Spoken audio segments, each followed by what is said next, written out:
Freedom! So fresh, so new. I don't know why it says new. Anyways, it's Everyday Spy, stupid song. It's get stuck in my head. Or jingle. There's a good lesson today about being helpful and being helpless. And you can be helpful even if you feel like you're helpless. And the truth is, especially with this crisis right now, think about anybody who's an Israelite and anybody who's a Palestinian right now. They have an ancient war on their hands that is incredibly complicated and cannot be made into comedy. It's just not funny, It's not funny that two books were written and that one came out of the other, which is, there was cousins or something in the Old Testament that had branched off from the Judaism, and then created another book, which was the Quran, the Bible and the Quran. So then you have Judaism and the Quran, which is the Palestinians, I believe. But the fact that this war is radicalist so every aspect of religion, when you get into war, comes to radicalists who believe they are messianically entitled. So not only do they have forces that are going to be stronger than all the big countries, like it's inconceivable that a small army like that would go and kill civilians, especially women and children. It sickens me. But even to add on top of that, this war is horrible because it's not a new war. It's old. It's older than World War II, older than World War I.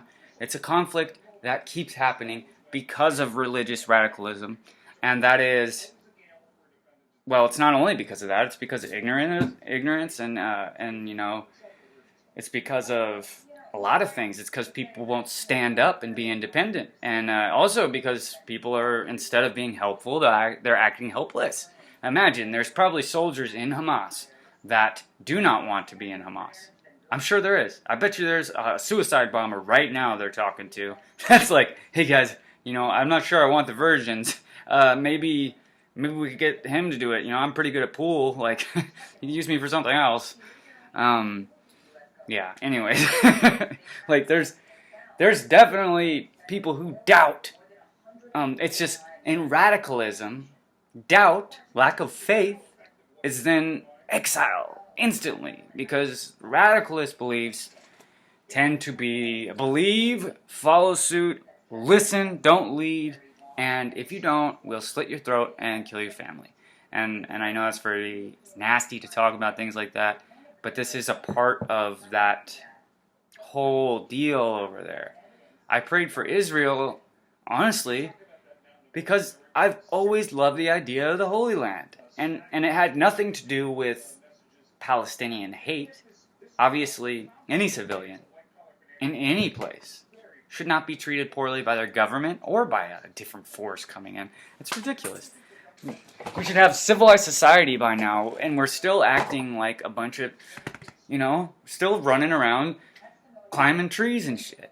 And like, we really gotta figure this out, Radicalism in religion is a curse.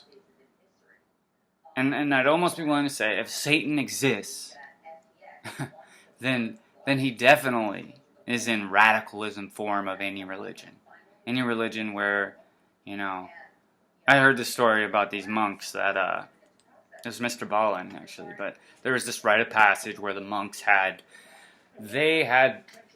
to do a crazy session of stuff to do enlightenment, and all had to do with pain.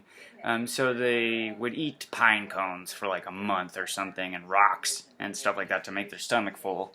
And they actually would survive on just this food, eat bark off trees and stuff. That's all they could eat. All right, and then there was another 30 days or something, or I don't remember the exact time period, but another 30 or something where they had to just stay in a room and drink the equivalent of poison ivy tea, which they didn't know back then it was poison ivy tea, but imagine getting poison ivy through your body, out of your butt. You know, it's probably the worst thing in the world. That's the second part to enlightenment. And then the third is they bury you under the ground alive, and you get a little stock reed to breathe through. That just little bit of air, you know, and then once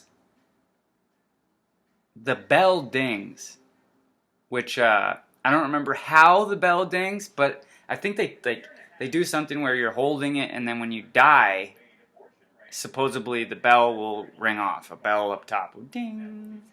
And then that means you reach enlightenment, which ultimately means you're dead. So that's a radicalist form of religion.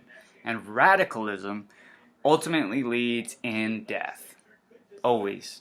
That's the problem with Christianity, really, is that technically, if you're a Christian, pick up your cross and follow Jesus, right? Well, I don't know if we're either in an age where people aren't getting crucified like that anymore, or maybe, you know, it was a different time, is my opinion. It was a much different time. It's a civilized society. Getting crucified now is a much different picture than actually getting nailed to the cross. And radicalism it's the enemy of anybody, even an atheist, from an atheist all the way to a just philosopher, you know, which is sometimes and most of the time the same thing. But you can be a philosopher and be religious. Your philosophy just won't make terrible amount of sense all the time. But nothing has to make sense, you know. If believing in God is what you like, and it doesn't force you to do things that are against the law or make you uncomfortable, you know, that's one thing it just sucks, because people in power, you'll see it even here in the U.S., obviously. We've seen it in the churches. They'll abuse their power, specifically people running the church, either by laundering money, sexual molestation, whatever, you know. I don't want to imagine anymore. But still, nonetheless, this is a very important thing to consider, because right now war's going on because of radicalist beliefs, and there's something to that. There's something unpacked there, that if you're a believer, or even if you're not, you need to always keep that in mind, that you can get led astray like that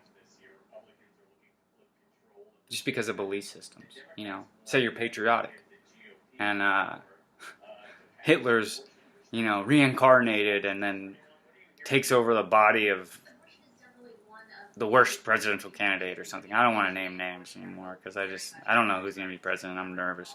But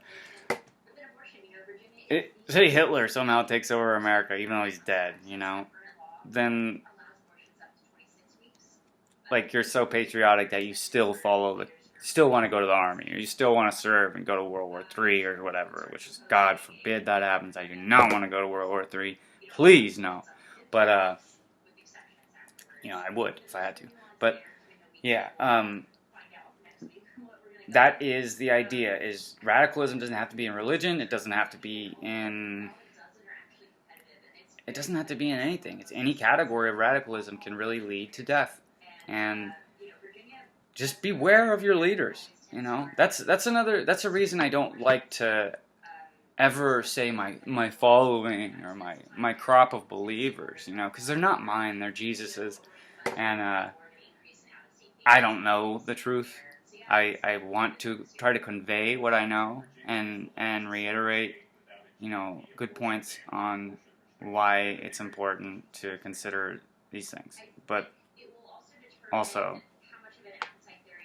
you know, there's a fine line. There's a fine line, you gotta walk it, and just beware of the truth, and beware of the leaders, you know. Joe Biden is obviously a good enough president. He's a good man, you know. And I think if anything, we've learned that presidents oftentimes are not fully in control. And there's 3 branches of government, you know. It's not just the president. It's judicial, legislative, and I forgot the third one. Congressional? No, I can't remember. Damn it. Executive. Executive is the presidential branch. And then, yeah. Judicial, legislative, and executive branch. Well, we're already at 10 minutes. I might as well teach you a little bit more. Teaching and preaching. Beseeching. Because I ain't needing. I don't rap. Just so you know, I don't like. I had like 4 espressos today, so I'm just trying to be helpful online. And